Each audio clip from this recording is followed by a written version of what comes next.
know if you can hear this thing, but it's got that nice little surge to it.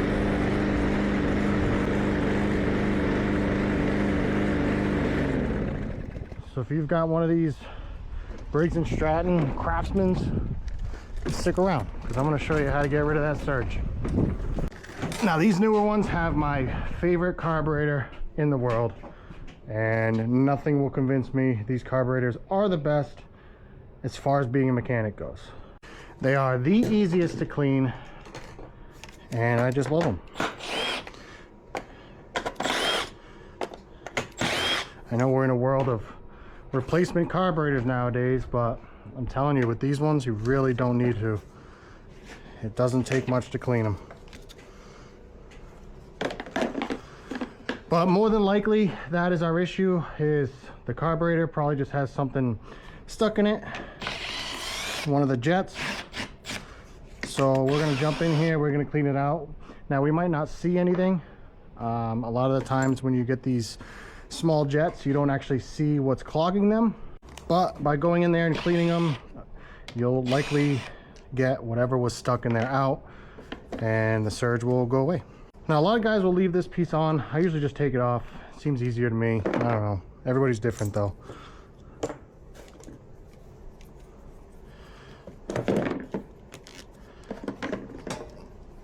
And then you'll just want to grab your fuel line and get that out of the way so you can pull this whole carb assembly out.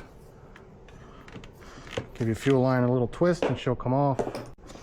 People ask what this tool is all the time. It's just one of those, you know, popper majiggies that you use to pop out those car clips for plastic.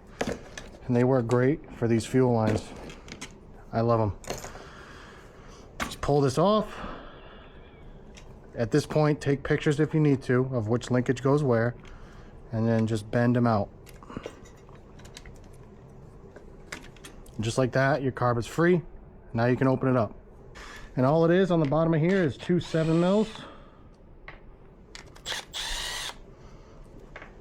And then you'll take a screwdriver and just kind of stick it in there and pry up nice and easy without stabbing yourself.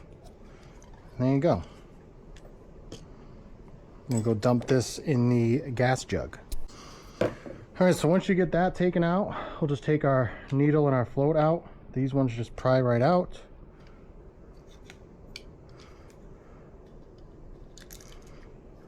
And we'll just dump it in there for now. And then this is the guy you're after. This is what you really want. And all I do is take a screwdriver like this and I just pry it up. Simple as that. Comes right out. This is the heart of the carburetor. This is what's going to cause it to run like crap. Now all you're going to do once you get to this point is you want to remove this piece from the whole unit. So you just grab it and you're just going to twist it and it'll come off for you. Usually they're not this stubborn. This one's being really stubborn.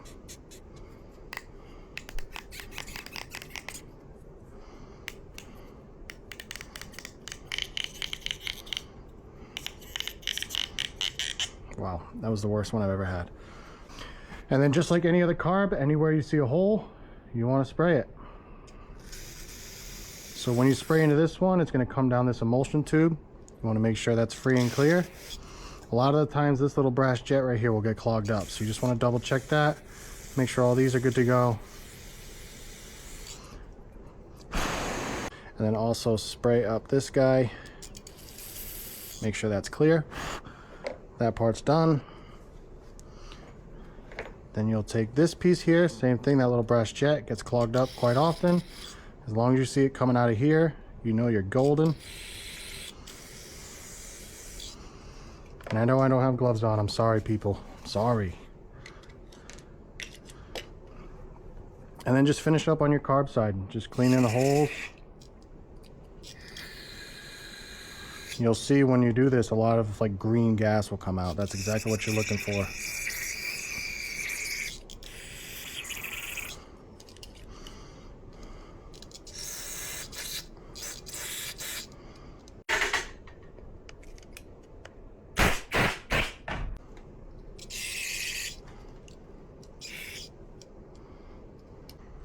So then once you get everything cleaned out the way you think it should be and everything's clear, you can just reassemble your main jet assembly. Just twist together like that. Now this can only go in one way, so if you put it in this way, it's not going to sit down. It'll go in this way, it sits all the way down, so you can't screw that up. Then you'll have your needle and your float hanging. Insert that down, pops in like that, nice and easy. Now same thing with the cover, this can only go on one way, so if you try to put it on this way, it's not going to go. Spin it around and it'll sit down.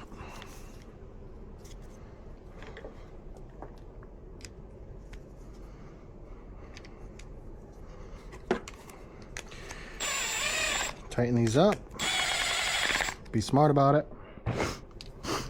And then like we do on any machine we work on, we're just going to drain the tank to make sure we're going back in with clean, fresh gas. This thing probably holds $1 worth of gas, so don't worry about it too much. Just drain it out, that way you know you're good to go. All right, so now that we got the tank emptied out, we're going to reinstall the carb. Now I've said this in a few videos before, but whenever you're reinstalling these, you want to make sure that the O-ring is on the inside and this white keeper is on the outside. That's what actually makes your seal onto the cylinder. Instead of a gasket, it's an O-ring. But I've seen them come in before where they have the white piece inside and the O-ring outside, and it's just not going to seal correctly.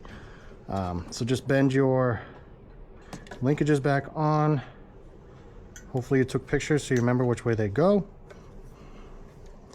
And then when you put this back on, you should get a nice little click or something just to make sure it sits in there really nice. Obviously once you tighten your bolts down, it'll be tight. Fuel line hook back up.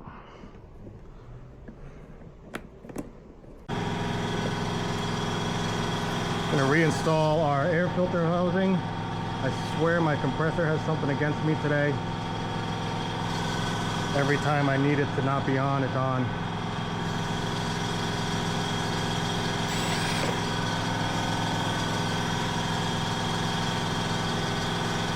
So these little ones are 7 millimeter.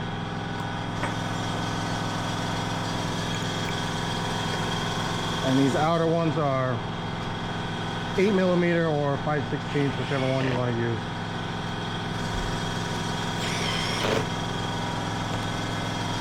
We got ourselves a brand new filter. Slap that on, get rid of this old junky one. I missed.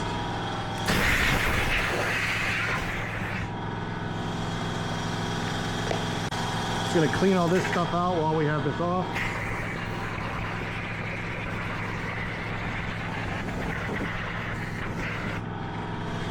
And reinstall your recoil.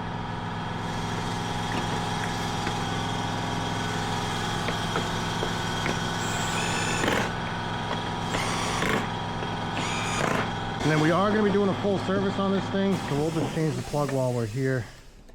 That way it's one less thing we have to do.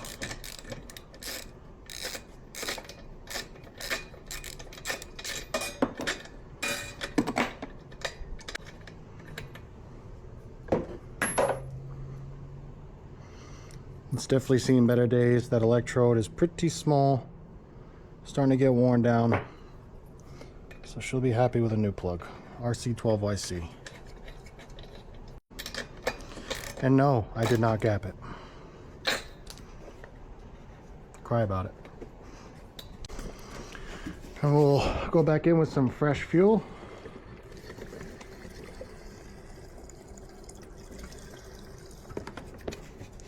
And I like Pride G. I use it in everything. It's super concentrated. I probably overdose everything I put it in, but according to them, you cannot overdose. So, and then we'll just bring it down and we'll see how we did. Hopefully the surge went away, and this machine will be running nice and crisp again. All right, so moment of truth.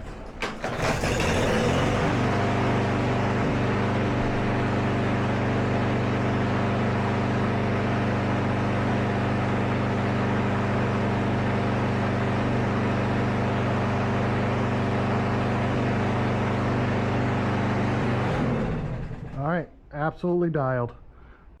So if you have a surging push mower, whether it be a Craftsman, Troy built, all the mowers with that same engine on it, now you know exactly how to take care of it by cleaning that little plastic carb. Super freaking easy. Save yourself some money. Don't go buying a new one. Stick with the OEM. Just clean it out. You'll be good to go. So thanks for watching. Appreciate you. I'm gonna finish the tune-up on this one and get it out the door and get on to the next one.